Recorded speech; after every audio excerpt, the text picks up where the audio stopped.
अस्सलाम वालेकुम नाज़रीन, मेरा टीवी न्यूज़ में वलिकार आवां सायरा सुमरो ऐं बुलेटिन में असां सां गॾु साथ ॾींदो मुबशिर सोलंकी। सभ खां पहिरीं हिक नज़र हेडलाइन ते। अमरीकी सदर डोनाल्ड ट्रंप चयो आहे त ईरान जो एटमी प्रोग्राम 20 सालनि ताईं मुअतल करण ते को बि एतराज़ न आहे। ताइवान मामले ते को बि तकरार थियण न पियो वञे, उन बाबति को बि वाइदो नाहे कयो। फ़िलहाल ताइवान खे हथियार ॾियण जो को बि फ़ैसिलो नाहे थियो। थी सघे थो त हथियार ॾियूं। ताइवान बाबति पॉलिसी तब्दील नाहे कई।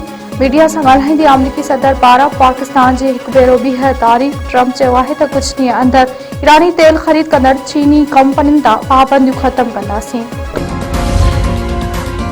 ईरान जे परॾेही वज़ीर अब्बास अराग़ची चयो आहे त ईरान तकरार जो को बि फ़ौजी हल नाहे। वेहण जे लाइ तयार आहियूं। सफ़ारतकारी चाहियूं था गुंडागर्दी तारीख़ खे कचरा कुंडी में उछलाए छॾींदी।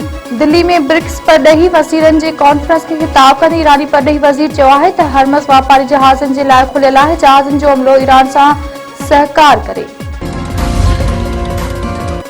वज़ीर आज़म शहबाज शरीफ़ सां चीनी कारोबारी वफ़द जी मुलाक़ात। वज़ीर आज़म पारां पाक चीन कारोबारी सतह ते ताउन वधण ते इत्मीनान जो इज़हार। शहबाज शरीफ़ चयो आहे त ताउन सीड़पकारी ऐं सनअती शराकतदारी खे हथी वठाईंदो। हलंदड़ महीने जे आख़िर में चीन जे दौरे जो मुंतज़िर आहियां। सिंध पुलिस बदनाम मंशियात फरोश औरत अनमोल उर्फ पिंकी जी गिरफ़्तारी। लाहौर मां थियण वारी बयाननि खे रद्द करे छॾियो। कराची पुलिस चीफ आज़ाद खान चयो आहे त अनमोल उर्फ पिंकी जी गिरफ़्तारी 12 मई ते कराची मां थी आहे।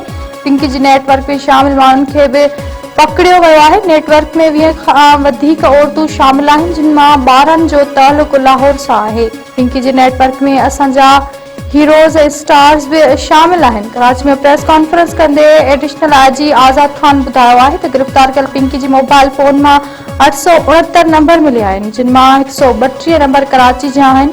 पिंकी कराची में 2018 खां कमु शुरू कयो। सिंध में पिंकी मथां 20 केस दाख़िल आहिनि।